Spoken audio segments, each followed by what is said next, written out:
সন্ত্রাসী দলের মহিলা জানতে পারলো অলি ও সূর্য। হ্যাঁ বন্ধুরা, আমরা এমনটাই দেখতে পাবো অনুরাগের ছোঁয়া ধারাবাহিকের আগামী পর্বগুলোতে। চারু সূর্যকে জানায় তার মা ও বাবা আসছে আশীর্বাদের জন্য, আর অলি তো খুব খুশি হয়ে যায় তার বাবার সাথে চারুর বিয়ে দেওয়ার জন্য। চারু দীপঙ্গে যায় দীপার সাথে দেখা করতে, আর এর পরেই সূর্য চারুকে জানায় চারুর মা ও বাবা ফ্লাইট দুর্ঘটনায় পুরো শেষ হয়ে গেছে। তখন চারু একেবারে ভেঙে পড়ে। দীপা সূর্যের সাথে তার বাড়িতে আসে চারুকে সামলাতে।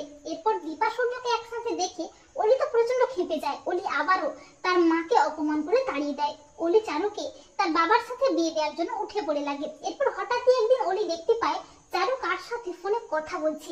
চারু ফোনে বলছে, স্যার আপনার প্ল্যান মতোই কাজ চলছে, এরা কেউ আমার নাটক বুঝতেই পারেনি, আর কয়েকটা দিন বিয়েটা হয়ে গেলেই তো আমার আসল রূপটা আমি দেখাবো।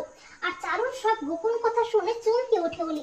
অলি বলে, চারু তুমি ফোনে সব কি বললে, কে তুমি, বলো তোমার আসল পরিচয় কি, আমি কিন্তু বাবাকে সবটা জানাবো। তখন চারু তার বন্দুকটা বের করে সোনার দিকে তাক করে বলে, অলি তুমি যদি মুখ খোলো আমি কিন্তু তোমাকে শেষ করে ফেলবো। আর চারুকে এইভাবে দেখে প্রচন্ড ভয় পেয়ে যায় অলি। আর ঠিক তখনই সূর্য আসে। চারুর আসল রূপ দেখে চমকে যায় সূর্য। সূর্য বলে, চারু তুমি এইভাবে তোমার হাতে বন্দুক, কে তুমি, তোমার আসল পরিচয় কি বলো, না হলে কিন্তু তোমাকে পুলিশে দেবো। তখন চারু সূর্যের দিকে বন্দুক তাক করে বলে, না না ডক্টর সূর্য সেনগুপ্ত, ওটা করবে না, তাহলে কিন্তু তোমার দুটোকেই এখানেই শেষ করে ফেলবো। সূর্য তো প্রচন্ড ভয় পেয়ে যায়। আর ঠিক তখনই দীপাও হাজির হয়। দীপা তো সন্ত্রাসী চারুর রূপ দেখে চমকে ওঠে।